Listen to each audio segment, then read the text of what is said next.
उनके ऊपर ये सबसे बड़ा ये डिबेट रजीम चेंज की कि इसका रजीम चेंज और इसका फॉल आउट, तो मैं आपका शुक्रिया अदा करता हूँ। मैं सबसे पहले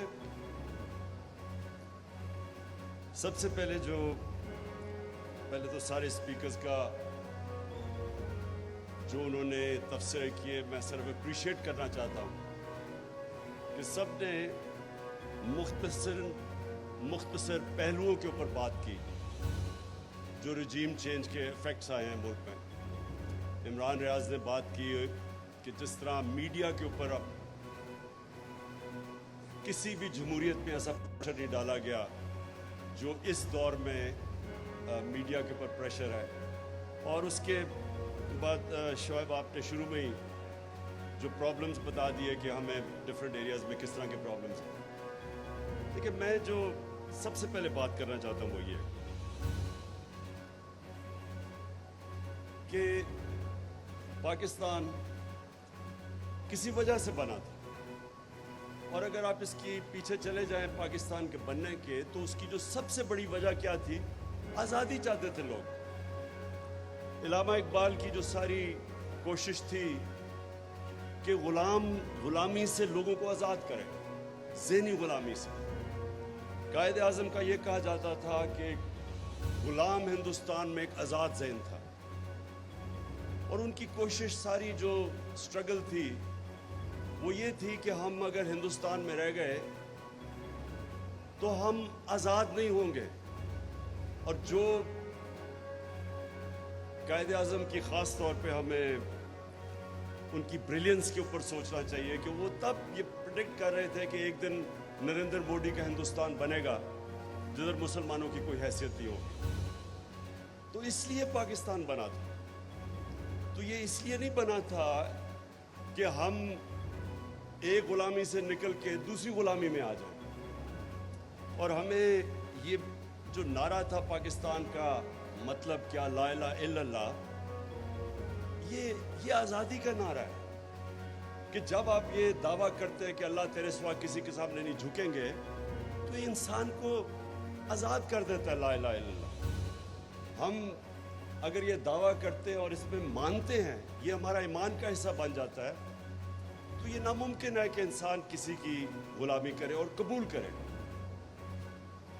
जो मेरी बड़ी कोशिश रही, बल्कि मैंने रहमतुल्लिल आलमीन अथॉरिटी भी बनाई, और उसकी कोशिश क्या थी कि हमारे बच्चों को पता चले कि अगर ये पाकिस्तान एक बड़ी ख्वाब का नाम था जिसके फाउंडिंग फादर्स इलामा इकबाल और कायद आज़म थे, तो कम से कम हमें पता तो चले कि ये पाकिस्तान क्यों बना था। और फिर जब हम पाकिस्तान की जो ऑब्जेक्टिव रेजोल्यूशन जो फाउंडिंग फादर्स ने बनाई थी, तो इस्लामी फलाई रियासत वो बेस थी मदीना की रियासत पे। और वो क्यों नहीं हमारे बच्चों को पता कि वो जो मदीना की रियासत थी वो एक दुनिया की तारीख का बड़ा इनकलाब आया था और तारीख का हिस्सा है।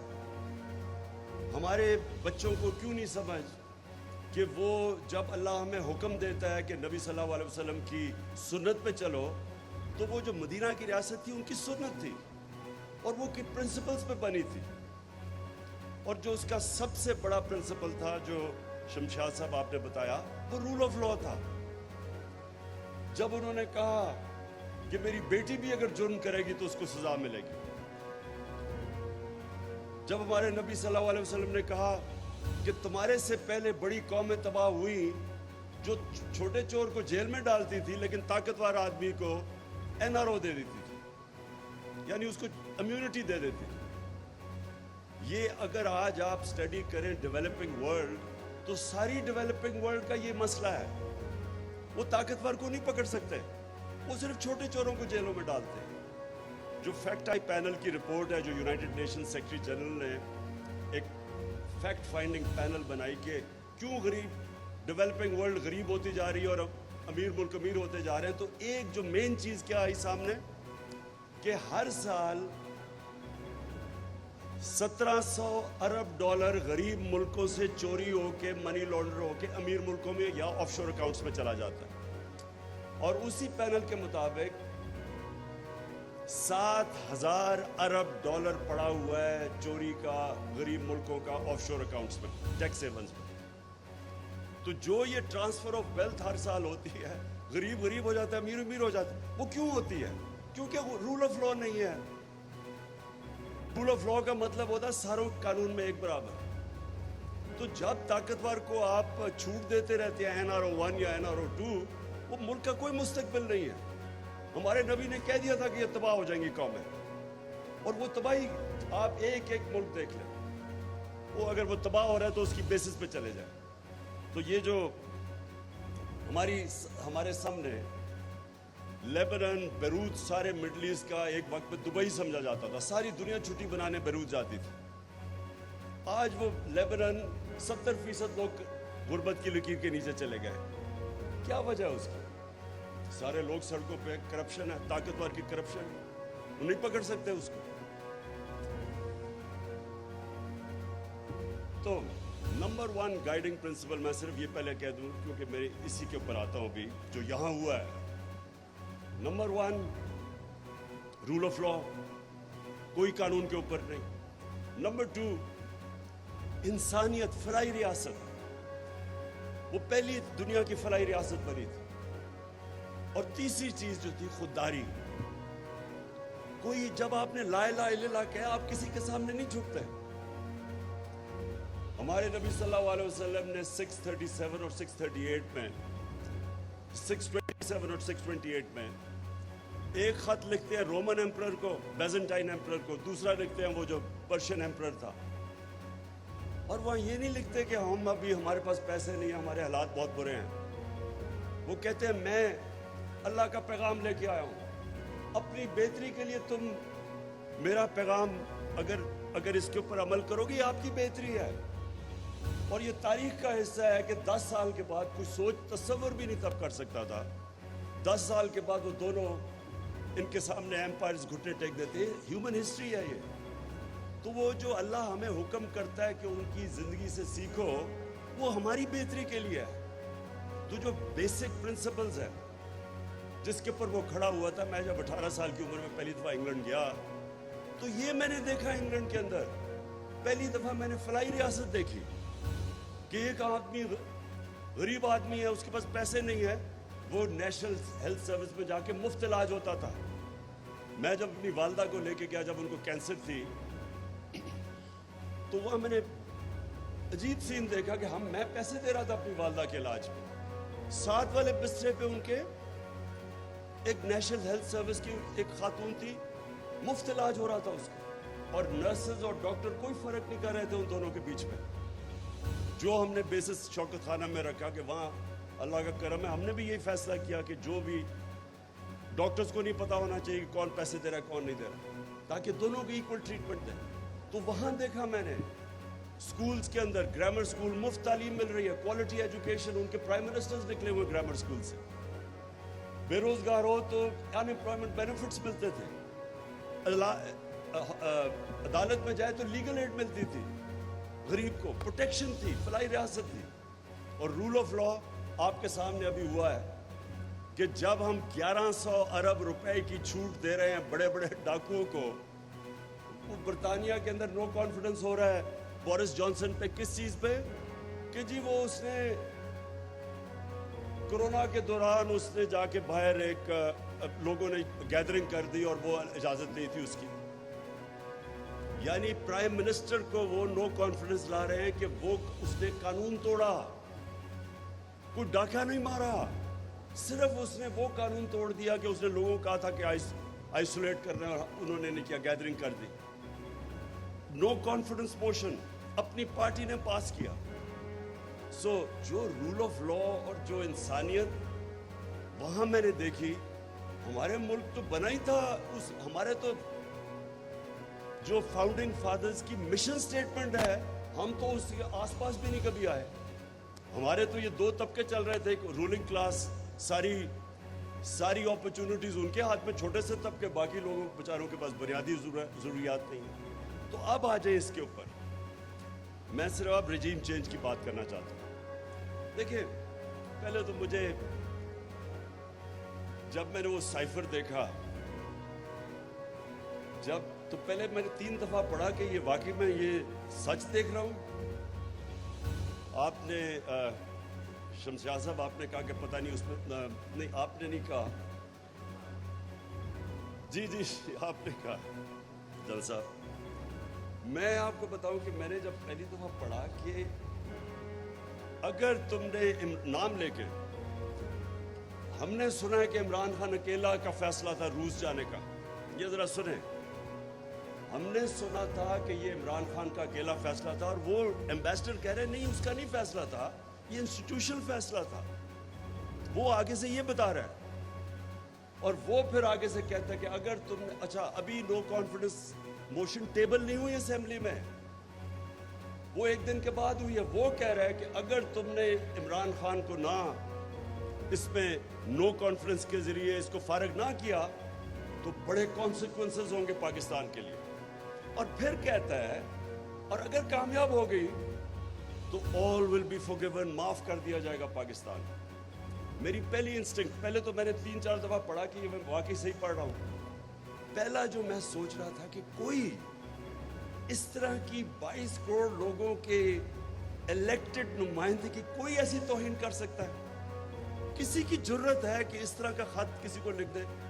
اور ہمیں بعد میں کسی نے کہا جی وہ یا تو ایسے تو آتے رہتے ہیں مراسلے. کبھی کسی سیلف ریسپیکٹنگ ملک میں اس طرح کا مراسلہ نہیں آ سکتا. یہ ناممکن ہے کہ کسی الیکٹڈ پرائم منسٹر کو کوئی آگے کہے جی اس کو ہٹا دو.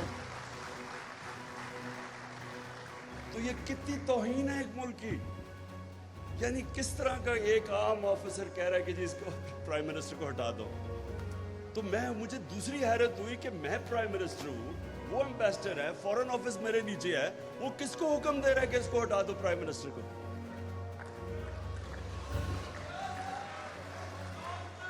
اور اس کے بعد ذرا تماشا دیکھیں. ایک دم اس کے بعد جناب اگلے دن وہ آتا ہے, نو کانفیڈنس موشن ہوتا ہے, اور ایک دم ہمارے اتحادی اور لوٹوں کو آتا ہے کہ جو مہنگائی بہت ہو گئی, یہ تو گورنمنٹ نہیں صحیح چل رہی. اب یہ سنیں ذرا, پہلے 2 سال ہمارا پہلا اتنا مشکل سال تھا. مشکل سال اس لیے تھا کہ ہمارے پاس 6 ہفتے کے تو ریزروز تھے. ہم پیمنٹس ہی نہیں کر رہے تھے اپنی ایکسٹرنل لائبلٹیز کی. ہم لوگوں کو بھی نہ بتا سکیں کہ وہ روپے پہ پریشر پڑے گا, روپے نہ گر جائے. ریزروز ہمارے نیچے تھے. بھاگے پھرے کبھی ادھر اپنے 3, میں ویسے ان کا شکر بھی کرتا ہوں, یہ جو ہمارے 3 دوست تھے جنہوں نے ہمیں پیسے دیے, نہیں تو ہمارے پاس تو بینکرپٹ تھے ہم. پہلے تو ادھر سے مشکل سے نکلے اور بڑا مشکل وقت تھا, اور IMF نے پھر کنڈیشنز لگائی ہمارے پر, سختی کی, ڈیمانڈ سکویز کی, بے روزگاری تھی, چیزیں انہوں نے قیمتیں ہم نے بڑھانی پڑی. روپیہ گرا, جب روپیہ گرا باہر سے ساری امپورٹس مہنگی ہوئی, تو مشکل وقت تھا. اوپر سے کرونا آ گیا اگلے سال, وہ پھر سکویز کیا. تو ہم 2 سال تو بڑے مشکل تھے ہمارے لیے. اور شکر کریں کہ میں نے لاک ڈاؤن نہیں لگا دیا, جو ساری اپوزیشن بار بار کہہ رہی تھی کہ لاک ڈاؤن لگاؤ. لاک ڈاؤن کہتے تو ویسے ہی ہمارا بیڑا غرق ہو گیا تھا. جس دنیا میں ملک میں لاک ڈاؤن لگایا, ذرا دیکھے تو صحیح, ان کی اکانومیز تو اجڑ گئی. ہم پہلے ہی بری حالات میں تھے. ساروں نے 3 مہینے میں نے سارا پریشر برداشت کیا, نہیں لگایا لاک ڈاؤن پوری طرح, اور اپنی اکانومی بچائی. یہی IMF تھی. ان سے میں نے بات کر کے کنسٹرکشن سیکٹر کے لیے کنسیشنز لی, کیونکہ روزگار تو انہوں نے دینا تھا. انہی کے ساتھ ہم نے بات کر کے اپنے تھوڑے ٹیکس کم کروائے, ہم نے انسینٹیوز دیے. تو 2 سال تو بڑے مشکل تھے. لیکن تیسرا اور چوتھا سال 17 سال کے بعد, اب ذرا اکنامک گروتھ ریٹ دیکھ لیں. 17 سال کے بعد سب سے بہتر 2 جس میں ہماری معیشت اوپر گئی, جس میں ہماری ویلتھ کریشن ہوئی اور سسٹینیبل گروتھ کی طرف جا رہا تھا. مطلب کہ سارے سیکٹرز گرو کر رہے تھے.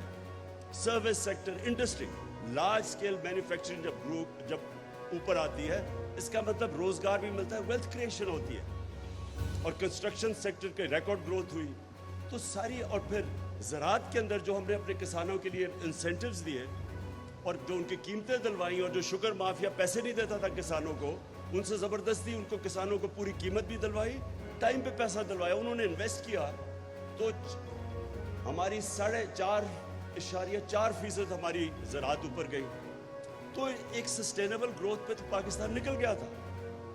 تو تب ان کو جب 6% گروتھ ریٹ ہو رہی ہے تو تب ان کو کدھر سے آ گیا کہ جی بڑی مہنگائی ہوگی اور جی حالات بہت برے ہیں. وہ شکر ہے کہ ابھی 2-3 نے بول ہی دیا اسمبلی میں, سچ نکل ہی گیا ان کے منہ سے کہ وہاں حالات تو اچھے تھے. تو اب ہمیں کدھر سے ٹیلی فون آ رہے تھے اور وہ تو سامنے آ گیا اب سب کے. تو جو لوگوں نے جا کے سب سے پہلے لوٹے ہوئے, ہمارے پاس سارا ریکارڈ ہے کہ کون کون امریکن ایمبیسی میں جا رہا تھا. جو لوٹے ہوئے وہ سارے امریکن ایمبیسی. اب امریکن ایمبیسی کا کیا کام ہے, یہ بھی سوال پوچھے. میں کیوں چاہتا ہوں کہ سپریم کورٹ, میں کیوں چاہتا ہوں کہ اس کے اوپر پوری ایک جوڈیشل انکوائری بنے. اگر یہ صحیح معنی میں انکوائری ہوگی, میں آپ کو یقین دلاتا ہوں کہ پاکستان کا اس میں اتنا فائدہ ہے, کیونکہ ہم جب انکوائری ہوگی آپ اپنی غلطیاں تو نہ دہرائیں. جب آپ اتنا بڑا ظلم ہوا کہ آپ نے سارا ایک ملک جا رہا تھا صحیح ڈائریکشن میں, اور میں نے بائی دا وے جا کے اپنے نیوٹرلز کو میں نے بتایا, شوکت ترین کو بھجوایا بتانے کے لیے کہ اس وقت بڑی ڈیلیکٹ ہماری ریکوری ہے. دنیا میں کموڈٹی سپر سائیکل آیا ہوا ہے. اس وقت اگر ہم نے اس کو ڈی سٹیبلائز کیا ملک کو, یہ سنبھال نہیں سکیں گے آپ اکانومی. کیونکہ اس وقت اگر روپیہ گرنا شروع ہو گیا, ہمارے پاس ریزروز ہی اتنے نہیں ہیں اور ہمیں مشکل پڑی ہوئی ہے, کیونکہ قیمتیں اوپر, کموڈٹی پرائسز اوپر گئے, تیل اوپر گیا ہوا تھا. اس سٹیج کے اوپر اس کے باوجود کہ ہم نے بتایا کہ یہاں نیوٹرل ہونا بڑی اچھی چیز ہے, ماشاءاللہ اچھا آپ نیوٹرل ہی رہے, لیکن یہ اگر سازش کامیاب ہوگی تو کانسیکوینسز ہم نے بتا دیے کہ اس کا یہ کانسیکوینس ہوگا ملک کو, معیشت کے اوپر. اس کے بعد جب وہ چینج لے کے آئے اور یہ جو نیا سیٹ اپ آیا, میں آپ سے نہیں, میں پہلے دن سے کہہ رہا ہوں, جب سے میری پہلی تقریر تھی جب میں پرائم منسٹر بنا, میں نے تب کہا کہ یہ سارے اکٹھے ہوں گے, جمہوریت کے نام پہ ہوں گے. ابھی وہ ڈیموکریٹک موومنٹ کا نام نہیں آیا تھا, جمہوریت کے نام پہ سب اکٹھے ہوں گے, اور ایک ہی ان کا انٹرسٹ ہوگا کسی طرح بلیک میل مجھے اتنا کرے کہ این آر او مل جائے. میں اب یہ جو موہت پیرزادہ نے بات کی کہ اس نے مجھے آ کے بتایا, پہلے وارن کیا, وہ تو مجھے ساری خبریں آ رہی تھی 1 سال سے کہ کیا ہو رہا ہے. خبریں تو مجھے 1 سال سے آ رہی تھی کہ پلان کیا بنا ہوا ہے. لیکن میں آپ کو آج بتا رہا ہوں کہ ایک چیز میرا ذہن نہیں مان رہا تھا, اور وہ یہ نہیں مان رہا تھا کہ کیا یہ شہباز شریف کو پرائم منسٹر بنا دیں گے, کیا آصف زرداری پھر سے اقتدار میں آ جائے گا. یعنی یہ میں اس لیے آپ کو کہہ رہا ہوں, دیکھیں جو بھی پاکستان کا سوچتا ہے, جس کے باہر اربوں ڈالر نہیں پڑے ہوئے, جس کا جینا مرنا اس ملک میں ہے, تو وہ یہ سارے یہ سوال پوچھیں گے کہ وہ جو 30 سال سے 2 خاندان اس ملک کے اوپر مسلط ہے, میں نہیں کہہ رہا کہ انہوں نے یہ کتنے کرپٹ ہیں. آپ ان کے باہر کتنے اخباروں کے اندر ان کے اوپر آرٹیکلز آئے ہوئے ہیں ان کی کرپشن کے اوپر, انٹرنیشنل میں بات کر رہا ہوں, BBC کی ڈاکیومنٹریز آئی ہوئی ہیں ان کی کرپشن پہ, ہم نے تو نہیں نکالی. کرپشن کے کیسز ان کے اوپر اتنے ہیں کہ آپ کو سمجھ نہیں آتی کس کیس کے اوپر بات کریں. جو NRO-1 لیا انہوں نے, جو جنرل مشرف نے اتنا بڑا ظلم کیا اس ملک کے اوپر, میں نے سب سے زیادہ شور مچایا اس کے اوپر کہ وہ سرے محل جو آصف زرداری بار بار کہتا تھا کہ یہ ہمارا نہیں ہے, اور یہ انہوں نے کنٹیسٹ بھی کیس نہیں کیا جب پاکستانی گورنمنٹ نے انگلینڈ میں کیس کیا, وہ بیکیا اس کے پیسے پاکستان کو آنے تھے. $60 ملین پڑے ہوئے تھے سوئٹزرلینڈ میں, وہ پورا کیس میچور ہو گیا تھا, وہ پیسے پاکستان کو آنے تھے. NRO دے کے وہ معاف کر دیا, وہ جو پاکستان کو وہ انہوں نے وہ بھی ہضم کر لیے. نواز شریف کا اتنا اوپن اینڈ شٹ کیس ہے حدیبہ پیپر مل کا, جس میں اسحاق ڈار کی کنفیشنل سٹیٹمنٹ ہے, بینک اکاؤنٹس ہیں کہ کو قاضی فیملی لنڈن میں بیٹھی ادھر پیسے, یہ ساری چیزیں تو پروون تھی. وہ NRO-1 دیا گیا, وہ ساری معاف کی گئی. 10 سال کی کرپشن انہوں نے کی. ان کے دور کے سارے کیسز ہیں 95%, ہمارے تو دور کے کیسز ہی نہیں ہیں. ہمارا تو صرف ایک TT کا کیس ہے شہباز شریف کا, اور ایک جو मकसूद चपरासी वाला केस है FIA का, बाकी तो सारे पुराने केसेस हैं। तो वो केसेस जो हमें 3.5 साल कह रहे थे, और ये इसहाक डार इनके दौर में भागा है, नवाज शरीफ के बेटे इनके दौर में भागे, ये दामाद शहबाज शरीफ का इसके दौर में भागा है। तो हमारे दौर के तो सिर्फ हमें ब्लैकमेल किया जा रहा था NRO देने का। तो मेरा पॉइंट ये है कि कैसे कोई सोच सकता था इनको मुल्क के ऊपर लाने के लिए?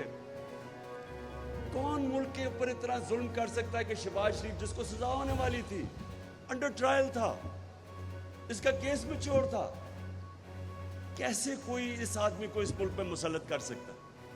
या तो ये समझे, या तो हम ये समझे कि वो शायद वो ये समझ रहे थे कि इतना बड़ा जीनियस है ये, कि ये इतना बड़ा सुबह 7 बजे उठ के ऑफिस पहुंच जाता है, ये इतना जबरदस्त काम करेगा कि मुल्क को उठा लेगा।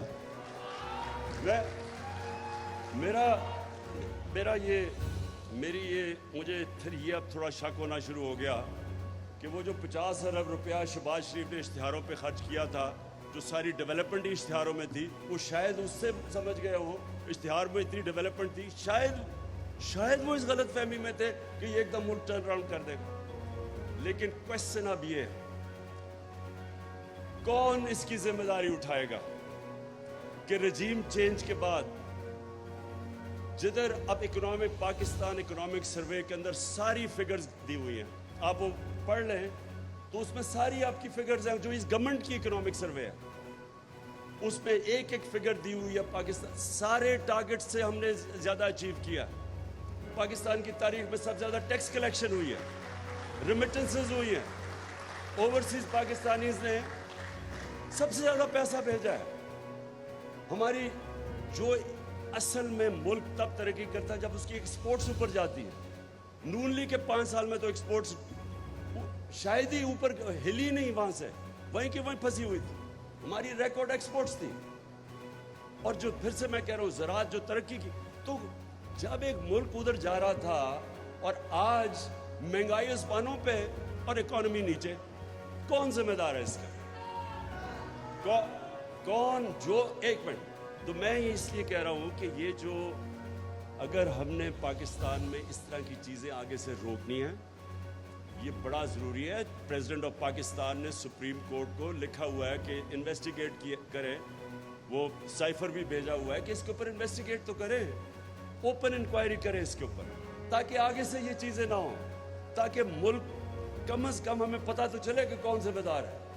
आपने बात ठीक की, शमशाद साहब 25 साल के बाद वो हमूद रहमान रिपोर्ट आई, लेकिन कोई ये बात नहीं करता कि कभी किसी ने ये पूछा है कि जब ये हम जनरल मुशर्रफ लेके गया था हमें अमेरिका की वॉर ऑन टेरर में, और वो खुद अपनी किताब में लिखता है कि वो रिचर्ड आर्मिटेज का थ्रेट आई, धमकी कि हम will bomb you to stone age, हमने उसमें शिरकत की। और मुझे याद है हम पूछते थे मुशर्रफ से शुरू में कि हम क्यों इस जंग में शामिल हो रहे हैं, तो हर किस्म का हम शामिल नहीं हो रहे हैं, हम सिर्फ लॉजिस्टिकल सपोर्ट दे रहे हैं और इस तरह की बातें करते थे। कौन इसका, क्यों नहीं इसका जवाब तलब किया गया कि 80,000 पाकिस्तानी उसमें मरा? खुद गवर्नमेंट कहती है कि $150 अरब से ज्यादा हमें नुकसान हुआ, 35 लाख लोग नकल मकानी। आज भी हमारे फौजी शहादतें दे रहे हैं, वही उसी का फॉल आउट, जो आज भी वो दहशतगर्दी खत्म नहीं हुई, आज भी हमें कुर्बानियां दे रहे हैं। हमें क्यों हम गए थे उनकी जंग में? कम से कम ये तो हो कि क्या हमारे पास कोई चॉइस थी? क्या हम और तरह जा सकते थे? लेकिन वो मैं फिर से अब आता हूं कि जब हम मुल्क में ये फैसला कर बैठे कि हमें जो भी वहां से हुक्म आएगा हमें मानना पड़ेगा, जो मुझे पता है कि ये हमारी रूलिंग एलीट का ये ज़हनों में पड़ा हुआ है, वो समझते नहीं है वेस्टर्न माइंड को।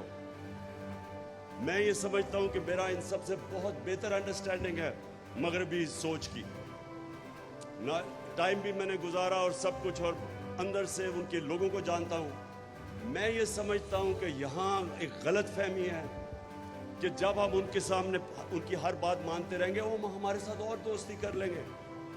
इंटरनेशनल रिलेशन में कोई दोस्ती नहीं होती, इंटरेस्ट होते हैं। आप उनके इंटरेस्ट सर्व करते हैं, वो देखते ये हैं। और ये एक टॉमी फ्रैंक की एक किताब है, उसमें वो एक पैराग्राफ है اس میں لکھتا ہے کہ we knew Musharraf was vulnerable, so we kept pushing him to do more.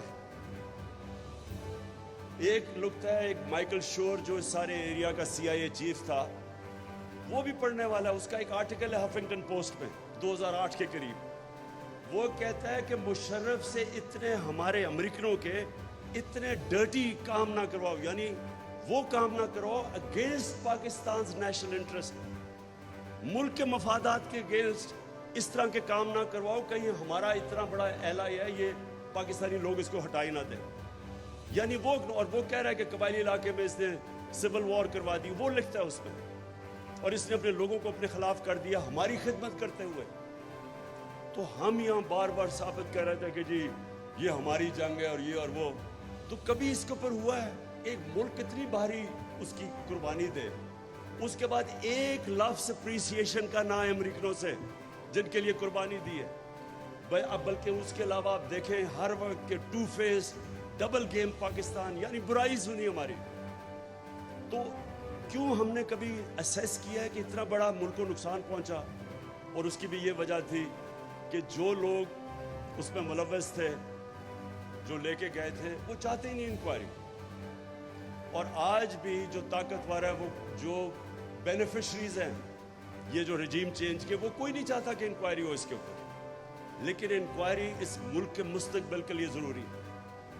اگر ہم یہ چپ کر کے ایکسیپٹ کر لیں گے کہ باہر سے, اب دیکھیں ان کا کیا انٹرسٹ ہے, ان کا تو سمپل انٹرسٹ ہے, ان کا انٹرسٹ یہ ہے کہ پاکستان میں پھر جی حضور کرنے والے لوگ آ جائیں, اور ان کو سوٹ کرتا ہے. آپ سارے امریکن رجیم چینج دیکھ لیں, کرپٹ لوگ ان کو سوٹ کرتے ہیں کیونکہ وہ پلائبل ہوتے ہیں. اپنے ملک میں کوئی ضمانت پہ ہو, آپ اس کو چپڑاسی بھی نہیں رکھوا سکتے ان کے ملک میں. کوئی نوکری ڈھونڈ کے دکھاتے ضمانت پہ آدمی, وہ اتنی اسٹرکٹ ان کی مورل سٹینڈرڈز ہیں. ہمارے ملک میں وہ اس لیے یہ پریفر کرتے ہیں کیونکہ ان کو پتہ ہے, ان کو سارا پتہ ہے کہ ان کے پیسے کدھر پڑے, اور ان کو پتہ ہے کہ یہ کنٹرولبل ہے. سو وہ تو چاہتے ہیں ایسے لوگ ہیں کہ بجائے فتح کرنے کے ہر چیز پاکستان ان کی مان لے. ہمارے انٹرسٹ میں کیا ہے؟ کیا ہمارے انٹرسٹ میں ہے کہ اس طرح کے چور اوپر بیٹھ جائیں؟ اگر آپ نے کسی ملک کو تباہ کرنا ہے, آپ کو یقین کوئی کسی دشمن کی ضرورت نہیں ہے, اس طرح کے چوروں کو اوپر بٹھا دیں. اور آپ کے سامنے ہے کون سی قیامت آ گئی ہے 2.25 مہینے میں کہ سارا پاکستان کی اکانومی نیچے چلی گئی ہے. کون سا اتنا بڑا, ہم 2.5 سال IMF کے پروگرام میں تھے, تو ہمیں کیوں نہیں پریشر انہوں نے ڈالا یہ کرنے کے لیے جو آج یہ کہہ رہے ہیں کہ جی IMF نے یہ کروا دیا تو ہمیں کرنا پڑا ہے, اور پھر ہمیں بلیم کر رہے ہیں, کہہ رہے ہیں ہماری وجہ سے. تو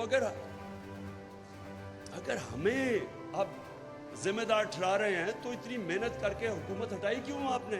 ہمیں رہنے دیتے, ہم ذمہ داری لے لیتے. تو پہلے آپ نے ایک غلط کام کر کے حکومت, اور پھر ذمہ دار ہمیں ٹھہرا رہے ہیں. اور فگرز ڈینائی نہیں ہو سکتی. پاکستان اکنامک سروے میں ساری فگرز ہیں کہ کدھر پاکستان تھا اور آج کدھر پہنچ گیا. تو میں آخر میں وے فارورڈ بتاتا ہوں.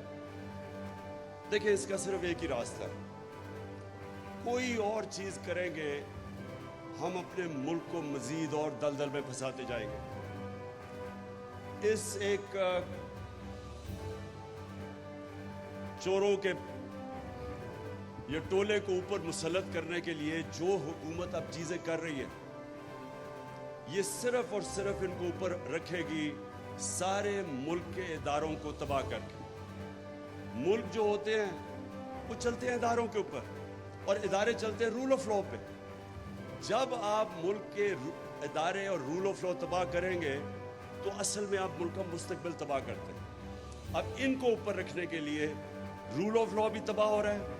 آپ کے سامنے ہے, کسی دنیا میں کوئی سوچ بھی نہیں سکتا کہ وہ لوگ جو کرپٹ لوگ آ کے بیٹھ کے اسمبلی میں اپنے آپ کو 1100 ارب روپے کے کیسز معاف کروا لیں, یہ کوئی تصور ہی نہیں کر سکتا. یہ تو ٹوٹل کانفلکٹ آف انٹرسٹ ہے. ہم سپریم کورٹ میں گئے اور امید لگائی ہوئی ہے سپریم کورٹ سے, تو رول آف لا تو پہلے وہیں ختم ہو گیا, پھر نیب ختم کر دی. جو نیب کے اندر امینڈمنٹس لائی ہیں, نیب اب کچھ نہیں کر سکتی. انہوں نے منی لانڈرنگ ہی ختم کر دی ہے. باہر سے اگر پتہ چلے میرے کوئی 10 ارب ڈالر باہر پڑا ہوا ہے یا جتنا بھی پڑا ہوا ہے, میں اگر انفارمیشن مجھے باہر سے آ بھی جائے, وہ ان ایڈمیسیبل ہے پاکستان میں. پھر اگر میں پبلک آفس ہولڈر ہوں, میں اپنے رشتہ داروں کے نام, اپنی بیوی بچوں کے نام پراپرٹیز کر دوں, وہ بھی انہوں نے نکال دیا اس میں سے, بینامی ختم کر دیا. انہوں نے وہ چیزیں کی ہیں کہ جو وائٹ کالر کرائم کو پکڑنا امپاسبل کر دیا. اب تو انہوں نے یہی نہیں اپنے آپ کو بچاتے بچاتے ساروں کے لیے دروازے کھول دیے چوری کے. اس کے بعد الیکشن کمیشن, جو حرکتیں الیکشن کمیشن کری, ابھی جو کراچی سے سندھ میں الیکشن ہوا ہے, ہمیں تو چھوڑے پی ٹی آئی کیا کہہ رہی ہے, پوچھ لیں ان کے اپنے اتحادی جے یو آئی سے اور ایم کیو ایم سے, وہ کیا کہہ رہے ہیں الیکشنز کے متعلق. 15% الیکشن انٹیریئر سندھ میں انہوں نے ان اپوزڈ جتا دیے, اور جب پوچھے تو صحیح ان اپوزڈ کیسے ہے, انہوں نے پولیس اور جو استعمال کیا لوگوں کو اٹھا لیا, وہی جو حرکتیں جو ذوالفقار علی بھٹو نے 1977 کے اندر, اس نے بھی تھوڑے سے لوگوں کو ان اپوز کروایا تھا, اس سے شور مچا تھا. یہاں تو 15% سیٹیں ان اپوزڈ ہو گئی ہیں, تو پوچھے تو صحیح کہ کیوں ان اپوزڈ ہوئی ہے. تو وہ جو جس طرح کا وہ الیکشن ہوا, ابھی جو 20 حلقوں میں پنجاب میں الیکشن ہو رہا ہے, جو اس وقت مداخلت ہو رہی ہے, جس لیول کی مداخلت ہو رہی ہے اس الیکشن کے اندر, ٹیلی فون کال کر کر کے میں انٹرویو کر رہا لوگوں کو ٹکٹ دینے کے لیے, 2 کینڈیڈیٹس نے مجھے بتایا کہ ہمیں ان نون نمبر سے ٹیلی فون آیا کہ آپ نے ان کے ٹکٹ ہی لینے. تو جس لیول کی مداخلت ہے, اب اگر اسی طرح کے انہوں نے الیکشن کروانے ہیں, الیکشن کمیشن ڈسکریڈیٹڈ, وہ ہو ہی رہی ہے. الیکشن کمیشن ڈسکریڈیٹڈ, پارلیمنٹ کا یہ حال ہے کہ اگر راجہ ریاض پارلیمنٹ کا اپوزیشن لیڈر سمجھ لیں پارلیمنٹ کی کیا اہمیت ہے. پنجاب اسمبلی میں جو پنجاب اسمبلی میں ہو رہا ہے, یعنی 2.5 مہینے سے جس طرح پنجاب چل رہا ہے, تو یہ مداخلت کے بعد, یہ جو سازش کے بعد پنجاب کے جو حالات دیکھ لیں, کوئی پوچھے تو صحیح کہ وہاں ہو کیا رہا ہے. جس طرح اور یہ جو آج فیصلہ بھی آیا ہے, ویسے میں یہ واضح کر دوں, ہم کل سپریم کورٹ میں جا رہے ہیں اس فیصلے کے اوپر کہ حمزہ اب کیسے چیف منسٹر بن سکتا ہے. جب انہوں نے کہہ دیا اس کی الیکشن ہی غلط ہوئی ہے, تو وہ چیف منسٹر کس پہ ہے. تو ساری جو چیزیں ہو رہی ہیں, نہ اسمبلیز فنکشنل ہیں, نہ اس ملک کی الیکشن کمیشن کے اوپر کسی کو اعتماد ہے, وہ ساری انجینئرنگ کرے. اب ہماری 5 ریزرو سیٹس تھی, سیدھا قانون تھا کہ جناب جیسے ہی ہماری جو لوٹے گئے تو 5 نئے آنے چاہیے, وہ آئین میں ہے. وہ 3 ہفتے لگا دیے اس کے اوپر.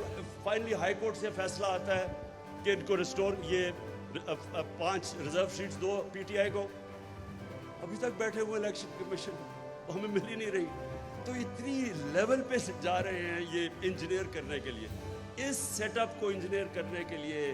نہ الیکشن پروسیس پہ کانفیڈنس ہے, وہ تباہ. پارلیمنٹ میں نے کہہ دیا. پھر جو میڈیا کے اوپر جس طرح کی واردات ہو رہی ہے, یہ بھی انپریسیڈنٹڈ ہے.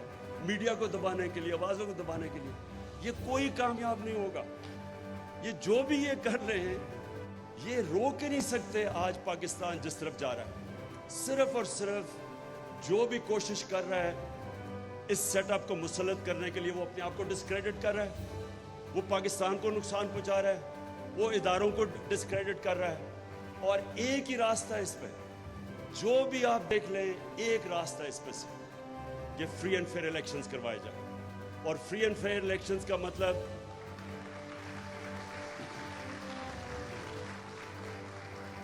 کریڈیبل الیکشنز, جس الیکشنز کی کریڈیبلٹی ہو.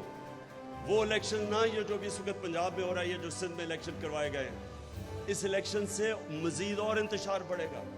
جدھر ملک کی معیشت پہنچ گئی ہے اور جس طرف جا رہی ہے, مجھے خوف یہ ہے کہ وہ اس پوائنٹ پہ چلی جائے گی جب جو بھی بیل آؤٹ کرے گا, وہ پھر جب جو کنڈیشن, جو اس کے لیے شرائط مانگے گا, وہ پاکستان کی جو سوورنٹی ہے وہ کمپرومائز کی جائے گی. ان لوگوں کو تو فرق نہیں پڑتا, جن لوگوں کو پیسے سے پیار ہے, جو صرف اپنی کرپشن بچانے کے لیے آئے تھے اور اپنی مزید کرپشن کرنے کے, ان کو تو فرق ہی نہیں پڑتا کہ پاکستان جو ایک عظیم خواب کا نام تھا, میں ہمیشہ سمجھتا ہوں کہ وہ کسی وجہ سے بنا تھا. ان کو تو فرق ہی نہیں پڑتا کہ اگر ہم کشمیریوں کی سٹرگل کی قبر کھود دیں, ہم ہندوستان سے ٹریڈ بھی شروع کر دیں, جو کشمیر میں ہو رہا ہے اس کو نظر انداز کریں. جو پہلے بھی کیا تھا نواز شریف نے, ملا ہی نہیں تھا حریت ممبر سے جب وہ موڈی کی وہ کورونیشن پہ گیا. نہ ان کو فرق پڑتا ہے. ابھی میں سن رہا ہوں کہ جی اسرائیل کو ہم ایکسیپٹ کر لیں, یا اسرائیل سے ہمیں फ़ायदे हो सकते हैं। तो अगर आपका नज़रिया ही नहीं हो तो कुछ भी कर लें। उनको ये भी नहीं फ़र्क पड़ता बेसिस रखें, क्योंकि उनको ये नहीं कि जो हमारे 80,000 लोग मरे थे किसी की कॉन्फ्लिक्ट में शिरकत करने के, उनको इसका भी नहीं है कि बस ये डॉलर आ जाएंगे थोड़े से। तो जिनका नज़रिया ही नहीं है उनके लिए तो कोई प्रॉब्लम नहीं है। लेकिन जो हमारी तरह के लोग समझते हैं कि पाकिस्तान एक बड़े नज़रिए का नाम था और उसका नारा था, अजीम नारा था कि ए अल्लाह तेरे सिवा कोई और खुदा नहीं है, तो वो उनके लिए तो ये अगर इसी तरह ही रहना था तो बना क्यों पाकिस्तान था? अगर आपने यही कॉम्प्रोमाइज़ करनी है तो वो कहते हैं ना, those who don't stand for anything fall for everything, कि आपका जब कोई नज़रिया नहीं है तो किसी चीज़ भी मान लो। इसलिए ये बड़ा असल में ये दो नज़रियों का फ़र्क है।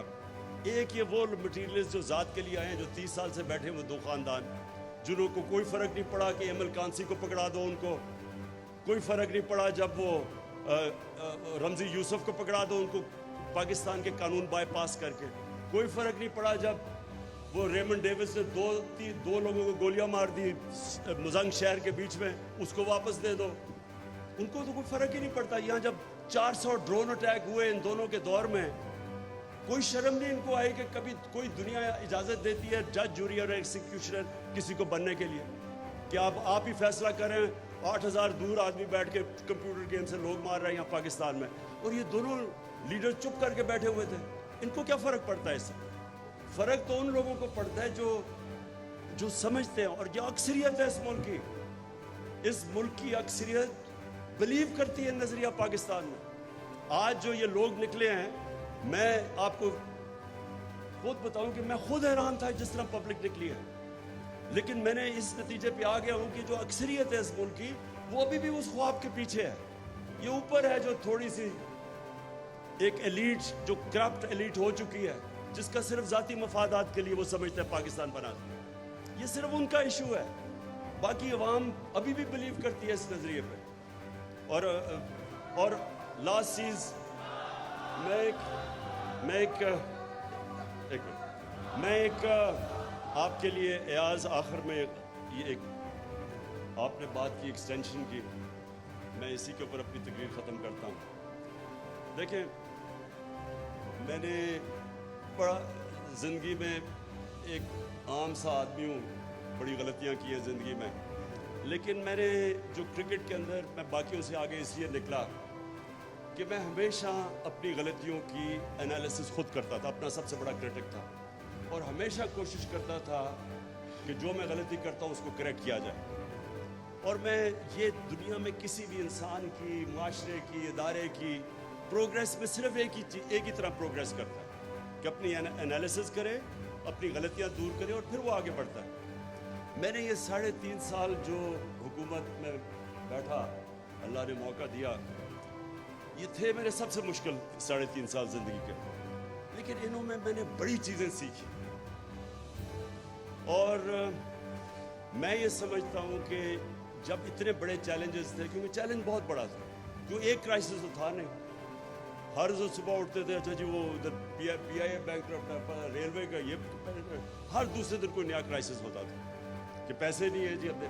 सो उस क्राइसिस के अंदर, क्राइसिस के अंदर बड़ी चीज़ें मैंने सीखी। मैं समझता हूँ कि मेरी जो एजुकेशन इन 3.5 साल में उस ज़िंदगी में नहीं हुई।